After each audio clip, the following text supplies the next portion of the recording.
पहले नतीजों वाले शेयर ही देख लेते हैं। जैसे मैं कह भी रहा था आपको, नाइका के रिजल्ट्स अच्छे आए हैं, 4.25% की मजबूती स्टॉक में देखने को मिल रही है। एलआईसी नंबर्स के बाद आप देखेंगे तो 4.25% का आप मूव स्टॉक में भी आपको नजर आएगा। एक स्टॉक है IGIL, जिसे आप इंटरनेशनल जेमोलॉजिकल इंस्टीट्यूट के नाम से जानते हैं। ये भी स्टॉक आज 4.25% की मजबूती दिखा रहा है। डिफेंस स्पेस में डेटा पैटर्न से एक स्टॉक है, इसको सामने लाइए। ये स्टॉक 4.5% के आसपास की मजबूती दिखा रहा है। अरुण सर, ये ज़्यादातर वो स्टॉक्स हैं जिनमें आज हम वॉल्यूम बेस्ड बाइंग इंटरेस्ट देख रहे हैं। उसमें हाल फिलहाल एक लिस्टेड कंपनी है साइन लाइफ साइंसेज, इसमें भी 4.5% का अप हुआ। और ABB पावर ये 10% ऊपर है। सर आई थिंक मैंने इसके रिजल्ट शायद मिस कर दिए हैं। ABB पावर में सर एक बार अगर आप देख के बताएं क्या करना है जो इतना बड़ा मूव देखने को मिल रहा है, अरुण सर? एक मिनट भाई, देखिए रिजल्ट का मैंने कहीं पे कुछ देखा नहीं है। एक सेकंड देखते हैं कुछ आया है क्या।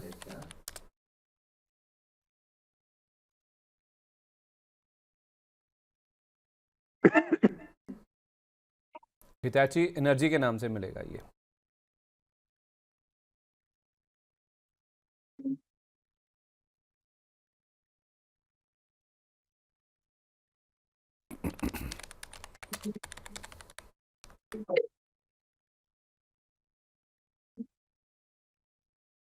इसने भी रिजल्ट दिए थे कल। जब तक रिजल्ट खुलता है तब तक आपको इतना शेयर कर लूं कि पावर स्पेस के अंदर में बहुत कुछ देश में भी हो रहा है और ग्लोबली भी हो रहा है। एक बड़ा जो काम देखने को मिल रहा है, जिस हिसाब से रिन्यूएबल एनर्जी की भरमार पूरे विश्व में देखी जा रही है, नए transmission lines, evacuation lines, transformers सभी जगह इंस्टॉल हो रहे हैं। आपको ये पावर इवैक्यूएट करना पड़ता है, और जहां पर ये पावर जनरेट होता है वहां पर पावर कभी कंज्यूम नहीं होता, तो वहां पे वो ट्रांसमिशन लाइन बनी ही नहीं थी। तो ये पूरा का पूरा एक ब्रांड न्यू एक्टिविटी हो रही है।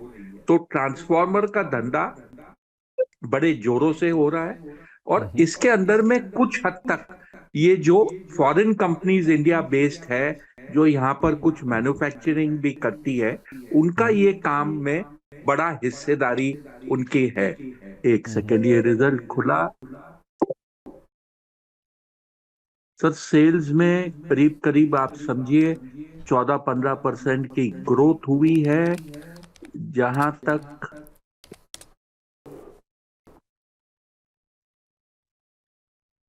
प्रॉफिटेबिलिटी की अगर बात करें, EPS बेसिस पे फ्लैट है।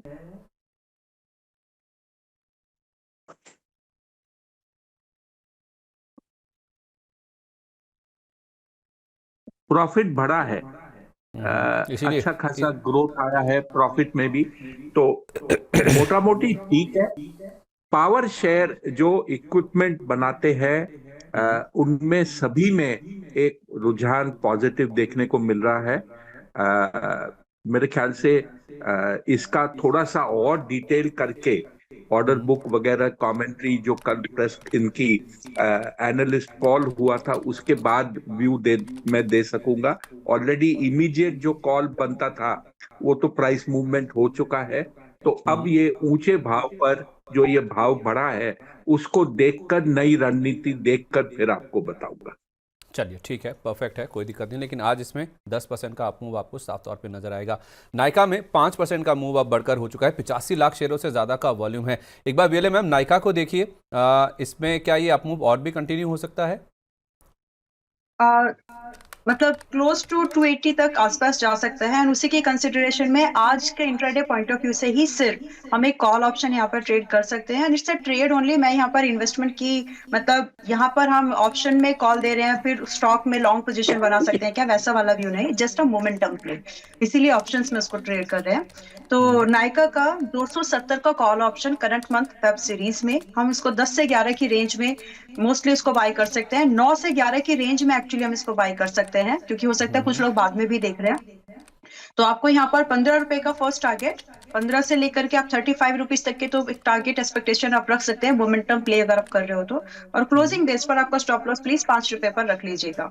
सो थोड़ा सा रिस्क ज्यादा जरूर है, लेकिन रिवॉर्ड भी अगर मोमेंटम इसमें सस्टेन हो जाता है कुछ और मिनट्स के लिए भी, तो मोस्ट लाइकली है कि आधे पौने घंटे के मोमेंटम में भी अगर सस्टेन होता है तो ये 15 रुपए का भाव जो है ट्रिगर कर दे। यानी just momentum play, it's nothing कि आपको नायका में कैश मार्केट में खरीदारी करना है। तो 9 से 11 में खरीदना है, 270 रुपये का स्ट्राइक प्राइस वाला, यानी कि जिस भाव पर अभी ये स्टॉक खड़ा है उन्हीं के आसपास था। तो आप वैसे स्पॉट में क्या एक्सपेक्ट कर रही हैं, कहाँ तक टारगेट जाता हुआ दिख रहा है स्टॉक का? स्पॉट पे बेयर मिनिमम है 280 तो देख पा रही हूँ, तो 280 का तो लग रहा है कि आज एक बार टच करे। इसका एक बार अपर सर्किट भी हमको देखना चाहिए। 284 का अपर सर्किट है, बट पॉसिबल है कि एक बार 280 तो चला जा सकता है। ठीक है, ओके। तो इस तरह से आप चाहें तो नायका में ट्रेड करके चल सकते हैं, जहाँ पे मोमेंटम काफ़ी स्ट्रांग है, 5% के आसपास की तेज़ी यहाँ देखने को मिल रही है। अच्छा, अरुण सर, एनसीसी के नंबर्स भी कल आए थे। एनसीसी में हम देख रहे हैं कि 4-4.25% के आसपास की गिरावट है। इसके साथ साथ ना एनसीसी के अलावा, एनसीसी के नंबर्स आप देखिए, एनसीसी के साथ साथ सर ये जो पूरा स्पेस है ना, ये वाला जो इंफ्रा वाला हुआ या फिर जो हाईवे बनाने वाली कंपनीज हैं, उसमें आप ये देखिए, और दूसरा है केना कंस्ट्रक्शन देखिए, इनका भी मुनाफा आप देखें तो 59% ड्रॉप हुआ है। सर आप काफ़ी कीनली ट्रैक करते हैं इन कंपनियों को, मुझे पता आपकी महारत है इसमें। तो एनसीसी और केना कंस्ट्रक्शन में जो जिस तरह के नंबर्स आए सर, ये क्या पिक्चर शो कर रहे हैं और कैसे अप्रोच करना चाहिए इन कंपनियों को? सर, एक चीज जो मैं इन्वेस्टर्स को समझाना चाहता हूं, देखिए मॉनसून का क्वार्टर कंस्ट्रक्शन कंपनियों के लिए खराब होता है। इनको जो पेमेंट्स मिलते हैं, जो ये रेवेन्यू जनरेट करती है, बिलिंग करती है, ये सब कुछ माइलस्टोन के हिसाब से होता है। मॉनसून इस बार एक्सटेंडेड रहा था, काफी सिवियर या एक्सटेंसिव रहा था। कुछ हद तक बिलिंग में जो कहते हैं मिसमैच हुआ था। जो क्वार्टर में आपको थोड़ी सी गिरावट देखने को मिली है रेवेन्यूज में या नंबर्स में, वो अगले क्वार्टर में मेकअप हो जाएगा। ओवरऑल अगर आप इस स्पेस में बिजनेस देखें, न्यू ऑर्डर विंस देखें, परफॉर्मेंस देखें, गवर्नमेंट के नए टेंडर्स एनएचएआई ने जो इश्यू किया है, सभी कुछ पॉजिटिव है। एक क्वार्टर को इतना ज्यादा इंपॉर्टेंस देकर मेरे ख्याल से आप बिगर पिक्चर मिस कर जाओगे। अच्छा, ठीक है, परफेक्ट है। 2 सवाल सर इससे पहले कि आप हमसे विदा लें, 9:30 के आसपास आपने बोला था सर फ्री कर दीजिएगा। एक तो सर आरईसी 3.5% की गिरावट यहाँ देखने को मिली। आरईसी पीएफसी के कुछ मर्जर की बात सर बजट में आई थी, तो आपसे बजट के टाइम पे बातचीत नहीं हो पाई थी, तो बजट के अगर के कुछ डिटेल्स या कुछ हाइलाइट्स को अगर हम टच करने की कोशिश करें, तो ये आरईसी पीएफसी में सर क्या करना चाहिए? जो गिरावट है आरईसी में, मौका है ये? देखिए, वैसे भी अगर आप हिस्सेदारी की बात करें तो पीएफसी आरईसी का मालिक है, वो ये कंपनी ओन करता है। हाँ जी, वो डोमिनेंट इसका शेयर होल्डर है, तो ये एक तरह से उसकी सब्सिडियरी ही कही जा सकती है। अब अगर विलय हो, हाँ, अगर ये इसका विलय हो भी जाता है तो बहुत बड़ा कोई इम्पैक्ट कंपनी के फाइनेंशियल परफॉर्मेंस पे नहीं देखने को मिलेगा। इसमें सिर्फ जो एक आर्बिट्राज निकलेगी ये विलय होने पर, वो ये होगी कि स्वैप रेशो क्या आता है, कहीं पर क्या लेकर भाव को देखते हुए कुछ अपॉर्चुनिटी बनती है क्या। दूसरा ध्यान रखिए कि इसकी जो भी मर्जर रेशो मान लीजिए वो अनाउंस होती भी है, तो सरकार ये इंश्योर करेगी कि उस टाइप का कोई अपॉर्चुनिटी बाजार में ना हो, नहीं तो सवाल उठाए जाएंगे वैल्यूएशन पर। तो बहुत ज्यादा उस चीज पर ध्यान न दे कि ये एक अपॉर्चुनिटी बन सकती है। ओके, ठीक है, ओके। एक आखिरी सवाल आपसे सर, जिससे पहले कि आप हमसे विदा लें, वो है सर सिल्वर प्राइजेस को लेकर। अब सिल्वर में सर कल हमने एक बहुत बड़ी गिरावट देखी थी इंटरनेशनल मार्केट्स में भी, डोमेस्टिक मार्केट में भी। आज फिर से आप देखेंगे करीब 3% के आसपास का गोता आपको चांदी लगाती हुई नजर आ रही है। अगर आप मार्च का महीने का प्राइस देखेंगे ना सर, जो आपके सामने भी है, 7,300 रुपये से ज़्यादा का आपको फॉल दिखेगा।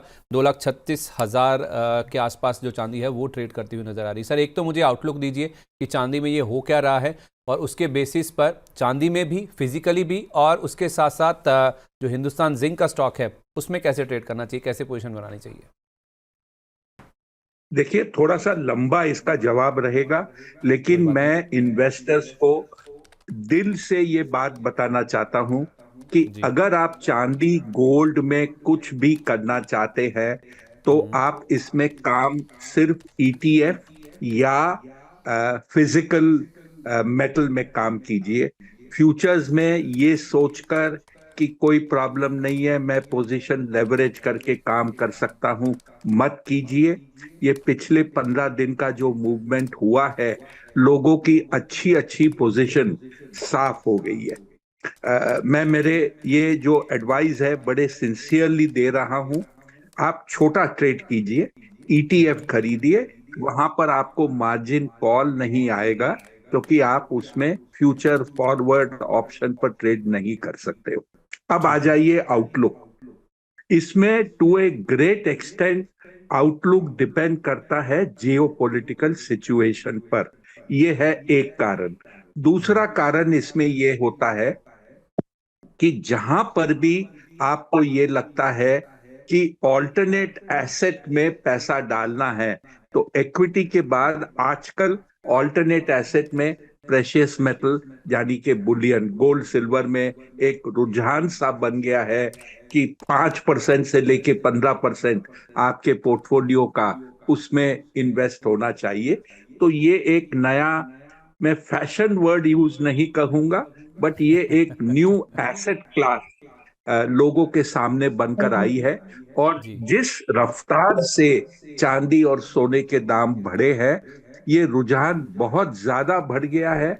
और अब वो फोमो फीलिंग भी आ गई है कि अगर मेरे पास गोल्ड सिल्वर में इन्वेस्टमेंट नहीं है तो मैं रह गया। ये इसके यही यही कारण सवाल है। जो ये यही सवाल है सर, एक्चुअली मैंने पूछा इसीलिए था। ये जो फोमो वाली फीलिंग है ना सबके मन में, हर कोई पूछता है कि चांदी ले लूं क्या। 4,20,000 वाली हाँ, 2.5 लाख आ गई, 2,25,000 आ गई। तो मैं यही कहूंगा लोगों को, अगर आप लेना चाहते हो तो उतना लीजिए जितना कि आप पे कर सकते हो। और लेने के दो तरीके हैं, एक है ईटीएफ और दूसरा है आपका फिजिकल। फिजिकल में अगर आप मान लीजिए 1 किलो भी आप चांदी लेते हो तो आज के भाव के हिसाब से करीब 2.5 लाख रुपया होता है। तो ऐसा नहीं है कि इन्वेस्टर ये कहे मेरे रेंज के बाहर है या मैं इन्वेस्ट नहीं कर सकता।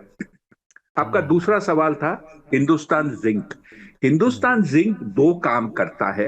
एक, वो जिंक निकालता है, माइनिंग करता है, और उस जिंक के साथ कुछ मात्रा में चांदी सिल्वर मिलती निकलता है। है जी।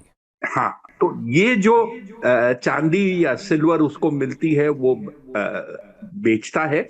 इंडिया में ही उसका कंजम्पशन हो जाता है क्योंकि अच्छी खासी डिमांड है।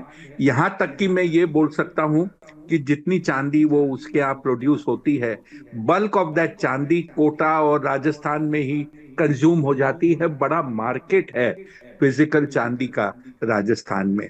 अब आ जाइए, अगर आप फंडामेंटल की बात करें, जैसे चांदी के बाजार में तेजी आई, ये 2.5 लाख से 4 लाख हुआ, प्रमोटर ने ओएफएस के जरिए बड़ी मात्रा में शेयर हिंदुस्तान जिंक के बेचे।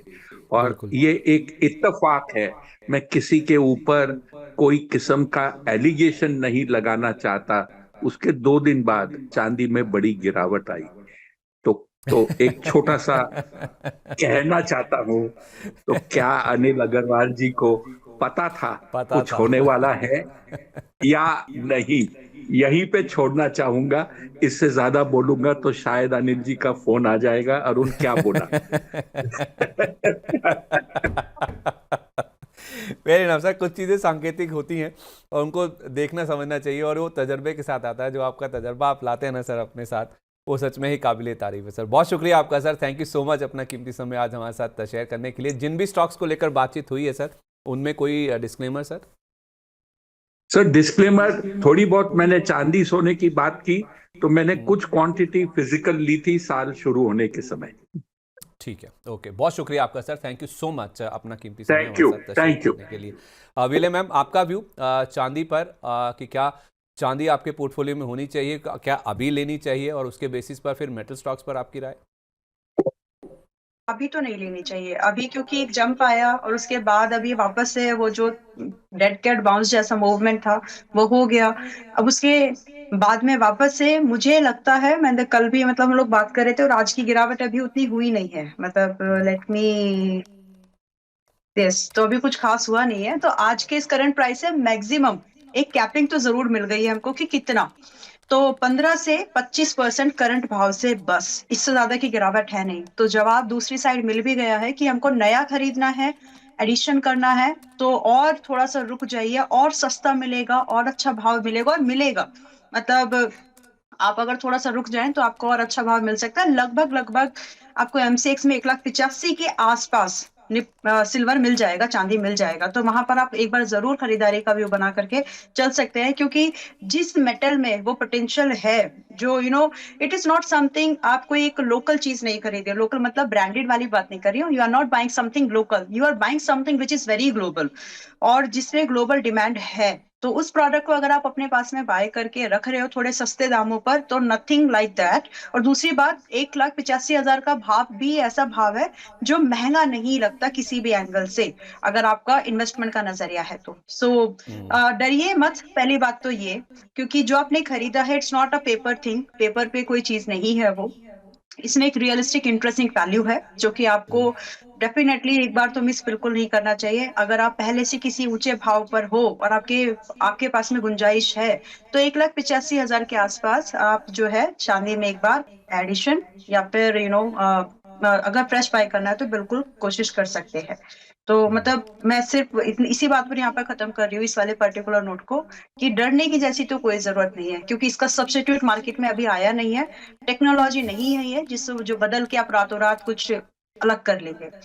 और ठीक दूसरा, है। गोल्ड की भी अगर बात करेंगे तो गोल्ड में भी आप थोड़ा सा गिरावट के लिए रुक जाइए। गोल्ड में मैक्सिमम 10% का डिप लगता है संदीप जी, इससे ज्यादा नहीं। तो खरीदारी करना है, लॉन्ग टर्म का व्यू है, क्योंकि अमूमन ऐसा माना जाता था कि मम्मी पापा से तो हम लोगों ने यही सुना था कि चांदी सिल्वर नहीं बढ़ते भैया, ये आपके लिए खरीदा है, रखे हैं, ऐसा मतलब एक सेफ हेवन के तौर पर, या फिर धीरे धीरे बढ़ने वाली एक लो वोलेटाइल एसेट क्लास में कंसीडर होते थे। But the experience which we have did, mostly हमारे मम्मी पापा लोगों ने मतलब एक दो बार किया है पास में डेफिनेटली, लेकिन इमीडिएट हमारी फैमिलीज ने उतना शायद नहीं किया होगा जितना हम लोग इस चीज को एक्सपीरियंस कर रहे हैं। And the season people definitely they are aware of it, कि बहुत ज्यादा मार्केट में इस तरह की फ्लक्चुएशन ज्यादा नहीं हुई है। तो सस्ते भाव में मिले, खरीदने की पूरी कोशिश करिए, क्योंकि चल जाएगा वापस, दैट्स माई आउटलुक। और रही बात साल भर में कितना, तो 1 से 1.5 साल का नजरिया है, you are happy, you are lucky. मतलब मैं तो इस चीज को उस एंगल से देख रही हूँ कि जो चांदी और सोना भागे थे, मतलब पीपल वर लाइक कि हाय रे क्या करे, मिल ही नहीं रहा है, इस वाली जो लोगों के हाथ में कंडीशन आ गई थी। तो जिन लोगों को मौका मिले खरीदने की कोशिश करिएगा, और 1 से 1.5 साल का कम से कम अपना नजरिया रखिएगा, क्योंकि ये ऐसे मेटल्स हैं जिनके ऊपर आपका हेज भी है, मतलब आपका पोर्टफोलियो ग्लोबल ग्लोबल डिमांड में भी हेज बनता है गोल्ड से। दूसरा, इंडस्ट्रियल यूटिलाइजेशन भी है। अब चाहे आप कोई भी दूसरे मेटल्स को उठा लीजिए, कॉपर लीजिए, एल्यूमिनियम लीजिए, कहीं ना कहीं these are interlinked a little bit. ठीक है, ओके। दर्शकों के सवालों की और भी बढ़ता हूँ मैं। आज हमारे पास समय भी कम है, क्योंकि 10 बजे पॉलिसी का अनाउंसमेंट हो जाएगा, तो हमें वहाँ पे भी शिफ्ट करना होगा। कुछ एक सवाल ले लेता हूँ जल्दी जल्दी, मैम आप जवाब देने की कोशिश कीजिए। मेरी तरफ से थोड़ी डिले है, मैं आपके ऊपर प्रेशर बनाने की कोशिश नहीं कर रहा हूँ। विजय लक्ष्मी जी का पहला नहीं, सवाल है, ओके। हमारी प्राइम मेंबर है, आप ही वाला नाम है मैम, आपकी हम नाम है ये। तो कह रही हैं कि मुझे अपराज इंडस्ट्रीज़ पे व्यू दिलवा दीजिए। 165 शेयर हैं 337 के प्राइस पर। 337 के, ठीक है। देखिए, वैसे तो आपका स्टॉप लॉस ट्रिगर हो गया, अभी मैंने चार्ट अभी ओपन करूंगी तो देख के बताऊंगी अभी, but your stop loss is already got triggered. But still अगर आपका देखिए आउटलुक थोड़ा लंबा बना नहीं पड़ेगा आपके पास में, मुझे नहीं लगता कि जो लोग स्टॉप लॉस नहीं काटते, तो इस चीज से एक दूसरा चीज समझ में आ जाता है कि ज्यादा फंड्स रहते नहीं है अमूमन लोगों के पास में। तो कहीं ना कहीं संदीप जी, ये कहने की मन बहलाने वाली बात होती है कि हो सके तो एवरेज कर लो, जनरली होते नहीं है लोगों के पास में जो लोग स्टॉप लॉस को ब्रीच कराते हैं। और ये मतलब लॉट ऑफ पीपल के साथ ये चीज मैंने एक्सपीरियंस की है। So whatever you have just hold, try to give time. आपके टाइम से जब आप इसको टाइम दे रहे हो निकल जाएगा ऊपर, इतनी तो पॉसिबिलिटीज इसमें है।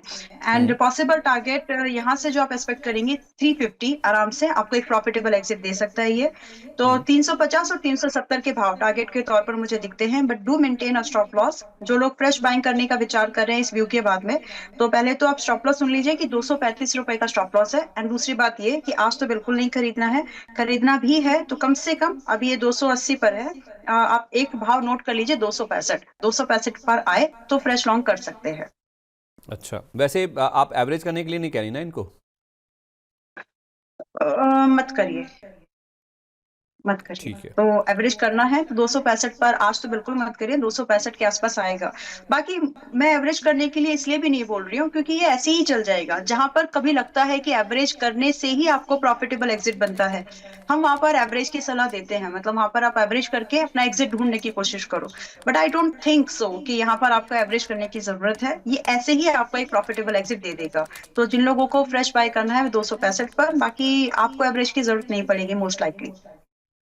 चलिए ठीक है, ओके। अगला सवाल मैं ले रहा हूँ, ये कियान सात्रा जी का है। ये कह रहे हैं कि अनंतराज 569 पे और कनेक्स 1308 रुपए पर है। शुड आई एवरेज और क्विट? दो नाम है इनके पास, दो शेयर हैं। अनंत राज है and केनस्टेक and connects micro. करनेक्स। Okay ठीक है। अनंतराज तो देखिए अभी मतलब न्यूज के, अगर आपने न्यूज के बेस पर बाय किया है डेटा सेंटर एंड ऑल, तो मतलब आपको और आप ओवर पोजिशनड है तो मैं कुछ नहीं कह सकती। लेकिन अगर आप एक एनर्जी के एंड डेटा सेंटर के इस कॉम्बिनेशन को, जिसमें दोनों कंपनी एक तो स्टोरेज में भी ये काम करती है, दूसरा चीज डेटा सेंटर में भी इसने जस्ट कदम रखा है, तो अगर आप इन दोनों चीजों में इसकी पोजीशनिंग, इसके मार्केट शेयर, बढ़ते हुए मार्केट शेयर को अगर आप समझ रहे हैं तो कहीं ना कहीं आप इसको फिलहाल होल्ड कर लो। बट आपके लिए एक स्टॉप लॉस जरूर है।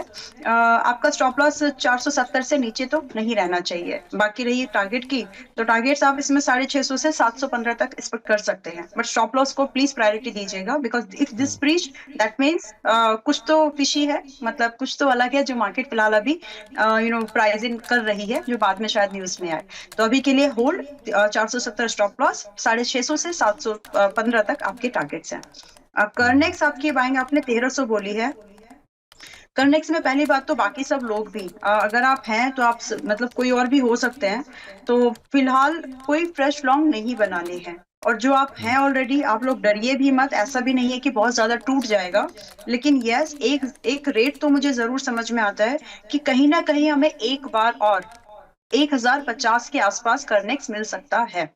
तो आप उस चीज को ध्यान में रख सकते हैं, which is like 30% loss from your buying.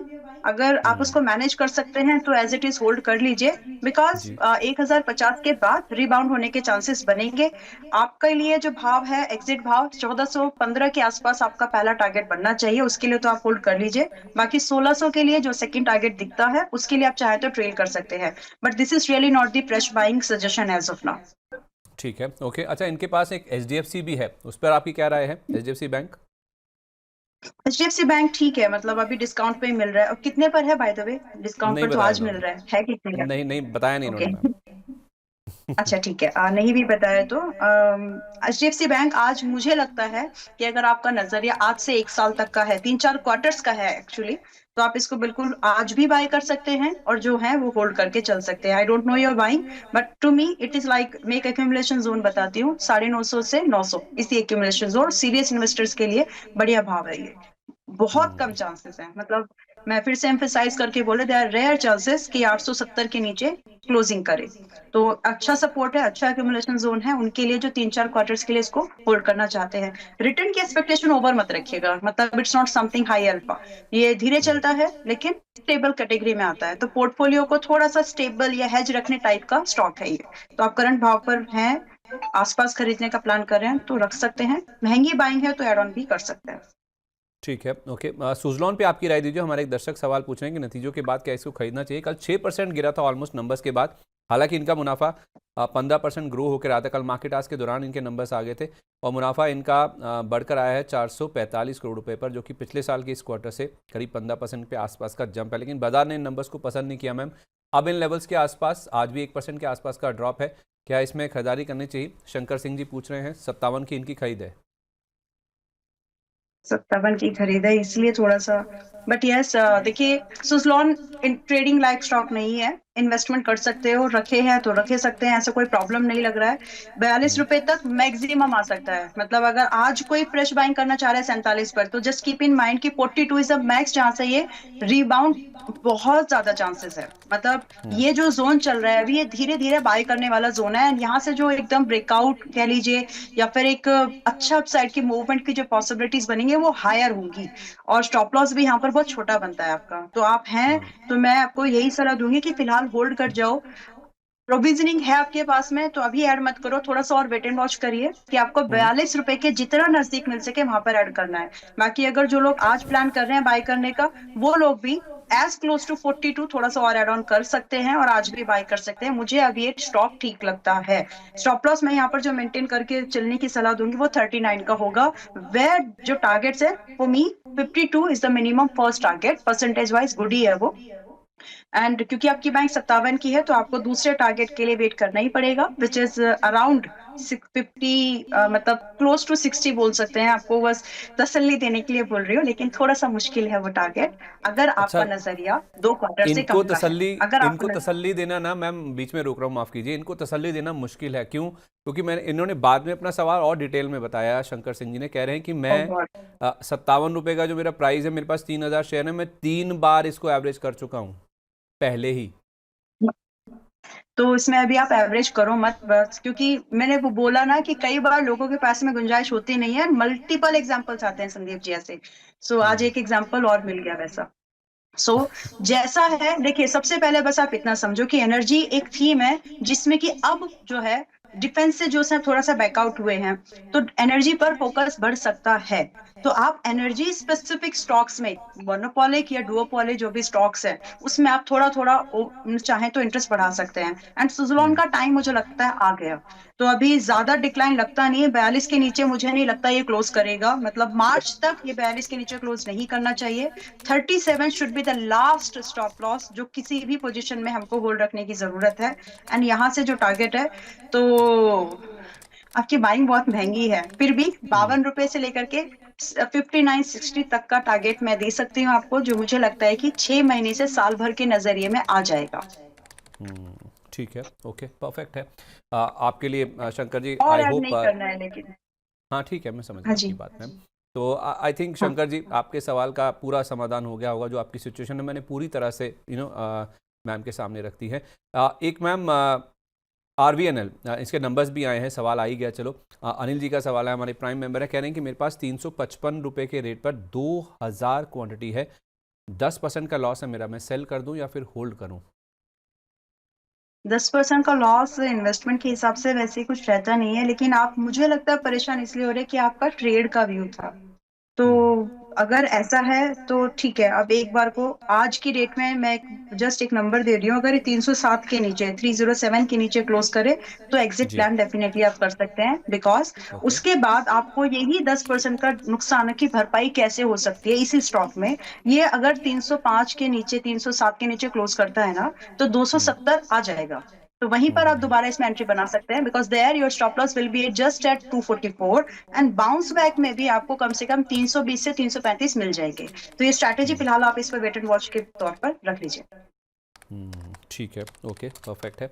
RVNL के अलावा ना, निष्ठा जी का सवाल है, -22 के नाम से इनकी आईडी, कह रही है कि मैंने एशियन पेंट्स ले रखे हैं 2700 रुपये के रेट पर, ओनली फ्यू शेयर्स, कुछ शेयर्स इन्होंने लिए हैं। अब कह रही हैं कि क्या मैं कुछ और ऐड कर सकती हूँ इसमें अपनी पोजीशन में? एशियन पेंट में 2700 वाला 2400 तो आ गया। नहीं, नहीं बिल्कुल भी नहीं, अभी तो नहीं, मतलब it's a big no as at current price. And why I am saying this, 2400 के आसपास में है और गिरेगा। पुल बैक की बात नहीं कर रही हूँ मैं, एक सिग्निफिकेंट डाउनसाइड की पॉसिबिलिटीज की बात कर रही हूँ। आई एम नॉट कंसिडरिंग कि यहाँ से 2-4-5% ऊपर जाए, I am not talking about this. मुझे जो आते हुए लगता है 2100 के आसपास आते हुए लगता है ये। तो ओह, तो और अभी ना आप लें अभी एग्जिट ये? भी कर लीजिए, कोई दिक्कत नहीं है, अभी और मत लीजिए, मतलब एग्जिट कर लीजिए if you can, if not तो होल्ड कर लीजिए, मतलब एग्जिट ही कर लीजिए, एक्चुअली वो ज्यादा बेटर है, बिकॉज 2100 रुपए तक आ जाएगा। ठीक है, ओके, परफेक्ट है। नैन्सी जी कह रही हैं गुड मॉर्निंग, ABDL 500 रुपये के रेट पर, बेल राइस 180 रुपये पर और अदानी पोर्ट्स 1500 रुपये पर कह रही हैं कि मैंने ले रखा है, मुझे आपका शॉर्ट टर्म व्यू चाहिए। और आई थिंक इन्होंने बातचीत सुन के पूछा है कि गोल्ड भी आएगा नीचे, तो आपने कहा ही था कि 10% मैक्सिमम और नीचे आ सकता है, तो गोल्ड वाला तो आंसर आ ही गया है। ABDL, Yes. बेल राइस और अदानी पोर्ट्स पे जल्दी से क्विकली मैम प्लीज़। ओके मैं स्टॉक्स तो रेडी कर लूँ, ठीक है। ओके तो स्क्रीन पर अभी ABDL है, और ABDL में आपने शॉर्ट टर्म व्यू पूछा है तो 512 पर है अभी, स्टॉप लॉस रख लीजिए 480 और टारगेट की एक्सपेक्टेशन रख लीजिए आप यहाँ पर 535 और 550 की। That's it, this is the short term view, shortest view बोल सकते हैं इसको। बहुत बढ़िया, बहुत ही दूसरा बढ़िया। आपने ठीक है दूसरा देखिए, आपने अडानी पोर्ट्स दिया है जो कि अभी फ्रेश बाइंग के लिए ठीक नहीं है, लेकिन इन्वेस्टमेंट के लिए बिल्कुल ठीक है, खरीदना सस्ते में है जितना हो सके। Adani port I am happy, मैंने 1350 के आसपास दिया था इस वाले मूव में भी, एंड 1560 का 1550 का टारगेट था, हिट हो गया। Happy about all the viewers जिनको ये मिला। प्रॉफिट को बुक करना है तो कर लो, लेकिन जो फ्रेश लॉन्ग के बारे में सोच रहे हैं वो लोग थोड़ा रुक जाओ, इम्पल्सिव बाइंग नहीं लेना, ना JSW इंफ्रा में ना अडानी पोर्ट्स में, थोड़ा रुको, कम से कम 5-6% करेक्ट होंगे यहाँ से, मतलब घटेंगे, तब खरीदारी करना है। To be specific, Adani ports as close to 1420 के आसपास जितना मिल सके वहां पर खरीदिए, स्टॉप लॉस मेंटेन कर लीजिएगा लगभग 1310 का क्लोजिंग बेस पर, एंड पॉसिबल टारगेट फिर थोड़े बड़े रखिए क्योंकि रैली बड़ी होगी। तो 1600 से लेकर के लगभग 1800 का भाव अडानी पोर्ट्स में आ सकता है, और सिर्फ 1 साल का व्यू है, तो इट्स अ गुड पिक, लेकिन सस्ता खरीदना। फिर भी जल्दी हो गया। बेल दूसरा है राइस? बेल राइज में इनका सेलिंग का व्यू है सीधा सीधा, मतलब मैं यहाँ पर कोई लॉन्ग पोजीशन का व्यू नहीं रख रही हूँ। बेल राइज अभी 180 पर है, फ्रेश बाइंग 160 से पहले नहीं, और 160 पर भी रिव्यू करूंगी कि रिजल्ट्स कैसे हैं। ठीक है, ओके, परफेक्ट है। अच्छा, इसके अलावा ना सानवी सावंत जी का सवाल है, मैम एक शेयर है कैस्पियन करके, CASPIAN, मैं देखना होगा कि फुल फॉर्म इसकी क्या है, या फिर मैंने कभी इसको कम सुना है इसके बारे में। दूसरा इनके पास कैस्पियन, इनके पास 79 की प्राइस का है, NTPC है 361 पर, और तीसरा नाम है नेशनल फर्टिलाइजर NFL का 92 के रेट पर। इनका व्यू लॉन्ग टर्म का है, लॉन्ग टर्म इन्वेस्टमेंट इन्होंने किया था, लेकिन पूछ रहे हैं कि क्या मैं होल्ड करूं। आप बोले तो मैं एवरेज भी कर सकती हूँ। कैप्सियन है स्क्रीन पर 87 के आसपास किन की बाइंग है, 47 चल रहा है। मैं क्या सोच के क्या करके आपको एवरेजिंग कर रहा हूँ? No, it's an exit, quality stock नहीं लगता है, तो गलत चीज होल्ड करके। टेक्निकल देखिए सिर्फ तभी काम करेंगे टेक्निकल सस्टेनेबल वे में जब आपके फंडामेंटल्स में कुछ तो स्ट्रांग हो। आपको ठीक है। बाउंस देखना है सिर्फ यहाँ, तो आप 55 रुपए तक का वेट कर सकते हैं, करंट भाव पर एग्जिट नहीं लेना है तो 55-60 तक आ जाएगा, बट आपका भाव आने के लिए इसको सालों लग जाएंगे। सो जितना हो सके बाउंस पर निकलने की कोशिश करिए, स्टॉप लॉस जरूर रख लीजिएगा 40 रुपए का, लेकिन जितना हो सके बाउंस पर निकलने की ही कोशिश करिएगा। ठीक है, दूसरा स्टॉक ओके। इन्होंने दिया है NTPC, हाँ करेक्ट? हाँ, जी जी। एनटीपीसी को तो बिल्कुल होल्ड करके चल सकते हैं आप। और जो आपका टारगेट यहाँ पर मैं देख सकती हूँ, मुझे तो आराम से 380 फर्स्ट टारगेट एंड लगभग 420 के आसपास का सेकंड टारगेट दिखता है। और ये जो दो टारगेट्स दिए ये 6 महीने के नजरिए से हैं, बट अगर हम इसको होल्ड करें सो मुझे सरप्राइज नहीं होगा कि एक्सटेंडेड रैली हमको 470 तक भी दिख जाए। रही बात स्टॉप लॉस, तो जो लोग स्टॉप फ्रेश बाइंग के बारे में भी, एवरेज तो आपको करना नहीं है, जो लोग फ्रेश बाइंग के बारे में सोच रहे हैं आज के मार्केट में, डोंट बाय टुडे, मतलब 330 रुपए का स्टॉप लॉस रखना, लेकिन आज बाय नहीं करना, जितना हो सके 355 के आसपास बाय लेने की कोशिश करिए। अभी 365 पर है, 363 पर है, तो आपका भाव आपको और थोड़ा सस्ता मिल जाएगा, और उसमें आपका रिस्क छोटा, जो आपका टारगेट है कंपैरेटिवली बड़ा बनेगा। ठीक है, ओके। दूसरा स्टॉक है NFL का, तीसरा। हाँ, तो NFL में तो सीधा सीधा दिख ही रहा है, 78 पर है, 71-70 पर आ जाएगा, तो आप एक अभी 10-12% और गिरेगा, अब आप डिसीजन ले लीजिए। अच्छा, एक व्यूअर हैं हमारे राकेश पांड्या जी, उन्होंने आपको हैप्पी बर्थडे विश किया। मैम कह रहे हैं कि सॉरी फॉर लेट विशेस, तो अभी रिसेंटली आपका बर्थडे निकला है, कि हम भी हमारे सारे मनी9 की परिवार की तरफ से और हमारे सारे व्यूअर्स की तरफ से आपको बहुत मुबारकबाद देते हैं आपके जन्मदिन की। आपने बताया नहीं कि आप पार्टी से बचना चाह रही थी क्या आप? ऐसा नहीं है, मैं मतलब उतना सोशल नहीं रहता है, लेकिन मतलब कल था, इट वाज अब यस्टरडे। रह क्या गया तो सोशल होने में? अब नेशनल टेलीविजन पे आप हैं, अब इसमें सोशल होना क्या रह गया? मतलब आप बताना नहीं चाहती हैं कुछ तो, कुछ में कुछ तो गड़बड़ है दया। नहीं नहीं कोई गड़बड़ नहीं है, बस इस लाइक कि थोड़ा सा मतलब थोड़ी नथिंग, मतलब इतना ही, मतलब कुछ ऐसा नहीं है, बट आई वाज लाइक कि क्या बताना है फिर, मतलब इट्स लाइक कि थोड़ा अटेंशन क्रिएट कर लेना जैसे लगता है, मतलब पर्सनली मुझे ऐसा फील होता है, तो वैसा यू ही डोंट था, वांट टू इसलिए बी मतलब अपना अटेंशन सीकर हैं? चाहती तो हूँ। लेकिन हैंडल कैसे किया जाए, हैं फिर मुश्किल हो जाएगा। हाँ मतलब थोड़ा सा अच्छा वो लगता चलिए है। ठीक है, आप अपने ठीक तक है, इसे मतलब इट रखना वाज चाहती थी, कोई यस्टरडे दिक्कत नहीं, एंड लेकिन हमारी तरफ से आपको बहुत मुबारकबाद आपके जन्मदिन की। Wish you a very happy birthday. Thank you so much, it was yesterday, belated happy birthday. हमें तो आज पता चला, हम तो आज ही मानेंगे, आपने नहीं बताया, गलती तो हम आपकी मानेंगे, जैसा इन्होंने बोला, ये राकेश जी ने। Yes yes, thank you so much all of you and Sudeep ji, thanks a lot. चलिए एक आखिरी सवाल ले रहा हूँ, फिर प्राइमरी मार्केट की ओर बढ़ेंगे। ये सुशील जी का सवाल है, कह रहे हैं कि थैंक यू अविले मैम, मैंने प्रॉफिट बुक किया जिंदल 100 में 189 पर। पहले थैंक कर रहे हैं और दो सवाल भी पूछे इन्होंने। एक कह रहे हैं कि ग्रो में एंट्री ली है 168 पर, टारगेट 184 का एक हफ्ते में आ जाएगा। और दूसरा ग्रीन पैनल इंडस्ट्रीज में एंट्री ली है 226 पर, एक हफ्ते में क्या 247 आ जाएगा? स्टॉप लॉस भी बताइएगा। मैंने ग्रो में एग्जिट करवा दिया है, तो ठीक अभी है, मैं ग्रो में टारगेट नहीं, एक डिक्लाइन की वेट कर रही हूँ, तो एक हफ्ते में 184 आ भी जाए तो दैट्स नॉट माइन, मैं उसको क्लेम नहीं करने वाली हूँ। तो फिलहाल मैं ग्रो में, मेरी सलाह में अगर हो सके तो फिलहाल एंट्री मत बनाइए। फिर भी अगर आपको लग रहा है तो मतलब आई एम वेटिंग कि ग्रो थोड़ा सा सस्ता मिले अभी, क्योंकि जिस तरह से एसिडिटीज वगैरह इंक्रीज हुए हैं ना, तो ग्रो का जो मेजर चंक है, रेवेन्यू चंक, वो आता है एफएनओ डेरिवेटिव मार्केट से ही। तो मैं ज्यादा अभी खरीदना तो है, लेकिन किस भाव पर खरीदना, नाउ दैट्स द क्वेश्चन। तो अगर एक बार रिजल्ट आ जाए तो मुझे लगता है कि हमको 130-40 के आसपास एक बार मिल जाएगा। तो आप या तो उसका वेट कर लीजिए, आपकी बाइंग के ज्यादा दूर है नहीं, क्योंकि मैं एग्जिट करा चुकी हूँ, तो एक बायसनेस भी रहता है डेफिनेटली। तो अगर आप चाहें तो वेट कर सकते हैं, लेकिन मेरा अब व्यू ये है कि जिस तरह से नए announcement around the STT security transaction tax हुए हैं ऑन एफएनओ, तो हाँ हो जी, सकता है कि इसमें थोड़ा डेंट हमको रिजल्ट में दिखेगा, और उस डेंट में 130-135 के आसपास आ जाएगा, वहां हम खरीदारी का व्यू रखेंगे। बट क्योंकि आप ऑलरेडी पोजीशन है इसमें, तो आप एक स्टॉप लॉस रख लीजिएगा 157 रुपए का, उसके साथ आप 184 का वेट कर सकते हैं।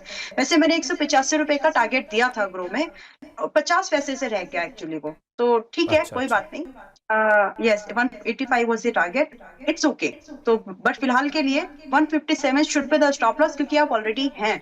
नए लोगों के लिए बाइंग की सलाह मेरी अभी फिलहाल नहीं है, आई वुड रादर वेट कि ये एक बार रिजल्ट आ जाए तो उसको एक बार देखूंगी कैसा चल रहा है।